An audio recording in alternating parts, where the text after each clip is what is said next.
Hello and welcome to Old Ways Gardening and Prepping. My name is Teresa.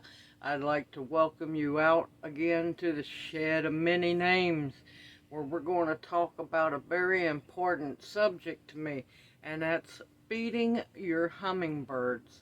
Now, I know a lot of people are not interested in doing so. That's fine, but I like to help them because, well, we as humans have destroyed a lot of their native habitats. Now, with that being said, it is extremely simple to feed your hummingbirds your own hummingbird syrup. Please, if you are still buying that horrid red-dyed hummingbird food, please stop. Please stop. It does such horrible things to their little systems and gives them cancer as well. Oh yes, it does. Now, making your own hummingbird syrup is simple. We'll go into that here in a bit. I just wanted to talk a little bit about the horrid things that the red hummingbird food does to them. Now, I have took notes out of my notebook, so let's have a little talk about why you should not ever feed the red hummingbird food to them. There are claims that it impairs the hatching of their eggs. It makes their eggshells soft, and also it causes infertility as well. That's the last thing we need for those babies. And there has been many reports coming in of actual hummingbird watchers who have noticed incidences of skin and bill tumors. And it's because of that red dye 40 in the hummingbird food. It's been traced to it. Red dye 40 has been proven to be a carcinogenic and a mutagenic. Mutagenic means it makes things mutate and it causes tumors and cancer and other horrid things. Now, of course, we know here in the great country of America, the FDA rules with the iron fists, and they don't always tell you what's good for you because it's all about who's lining their pockets.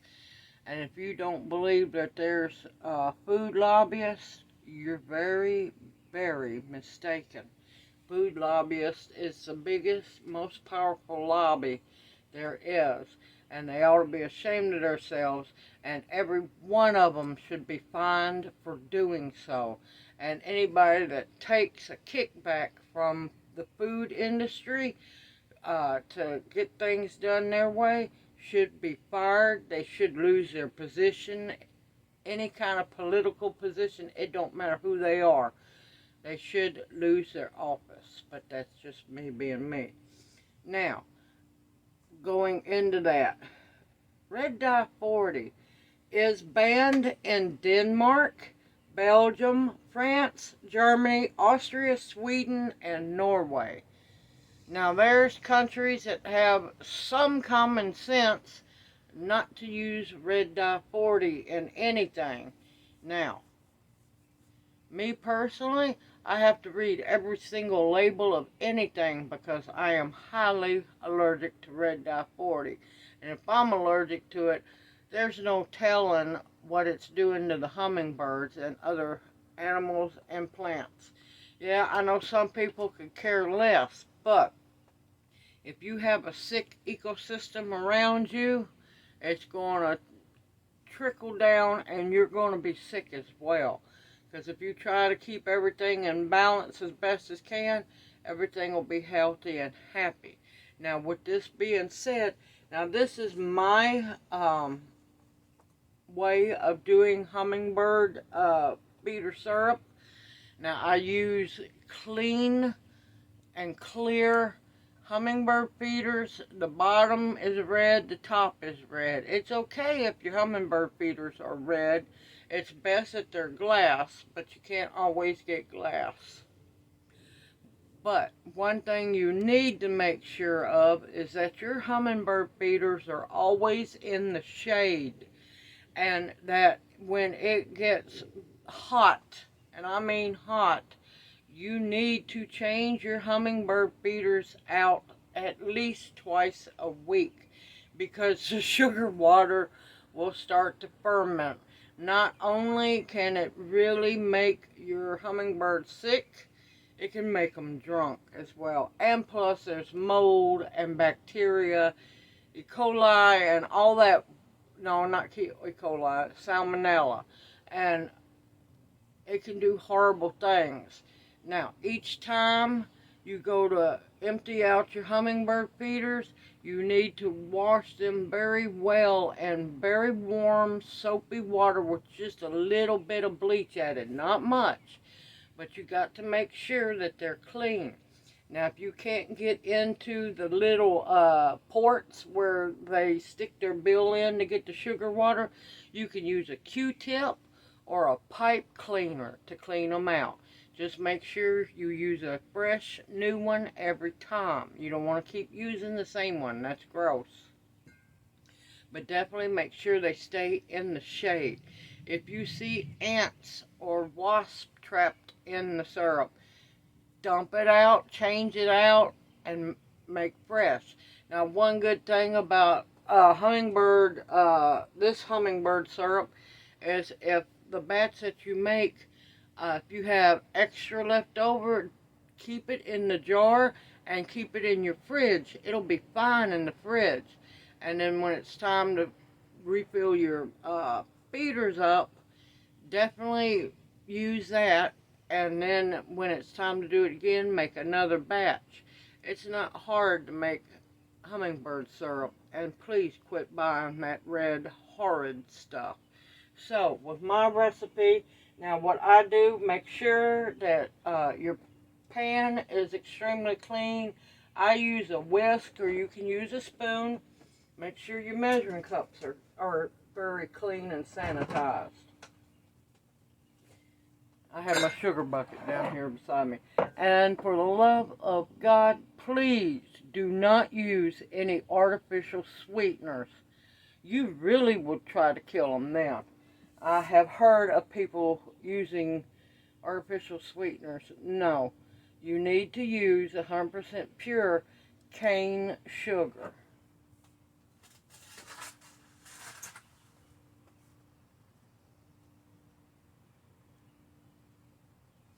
And I'm going to do 1 cup of sugar per 4 cups of water. And yes, I use Berkey water for my hummingbirds because I don't want to give them chlorine and all that crap that's in the city system. Or if you wanted to, you could buy bottled water. But I want my hummingbirds to be as healthy as possible.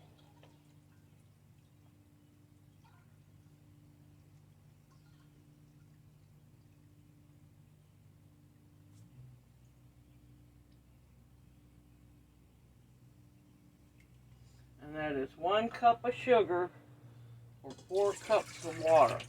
Now I'm going to be making a double batch because I have a lot of hummingbirds around me.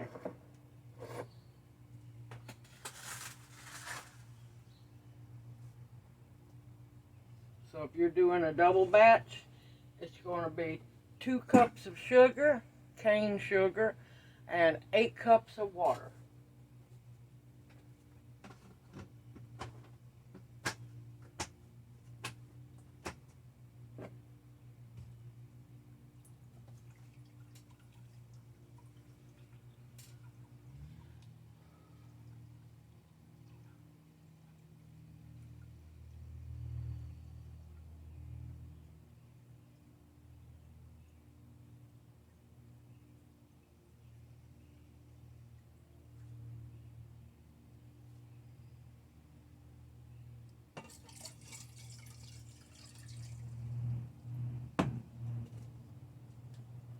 Now what I do, when it's getting time for them to start migrating, and they need a whole lot of energy to make that long migration, and the flowers aren't as abundant as they used to be, I will do 2 cups of sugar per 4 cups of water. Yeah, I know it's even sweeter, but it gives them the added energy they need to make that long flight to South America.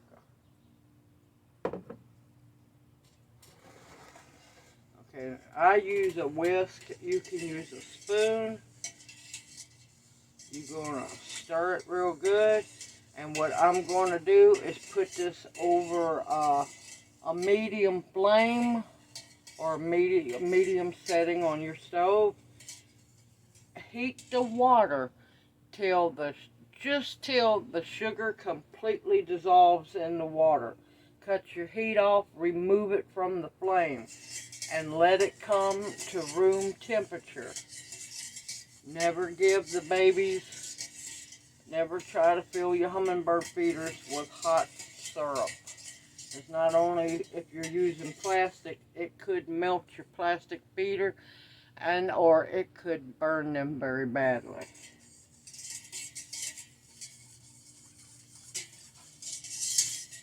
Okay, what I'm going to do is you heat it till the sugar completely dissolves in all the water.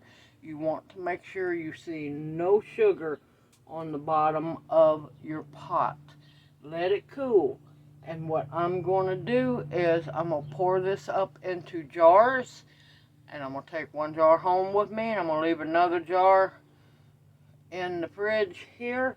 So that way, when those jars or feeders are ready to change out, I have a batch already ready to go. I hope this encourages you as well to start making your own hummingbird syrup. It's not hard to do, and it's so much better for them than that store-bought crap. You can do it. You just got to believe in yourself. If you have any questions, please feel free to ask them in the comment section below. I will answer them as soon as possible. Everyone, take care, and remember, put those feeders in the shade. Don't let them be in the sunlight at all. Look forward to seeing you in my next video. Everyone stay safe, stay sound, stay positive, don't panic, don't get paranoid. We got this. Keep your head on a swivel, keep on stocking and prepping, and I look forward to seeing you in my next video. May you each be blessed. Everyone take care.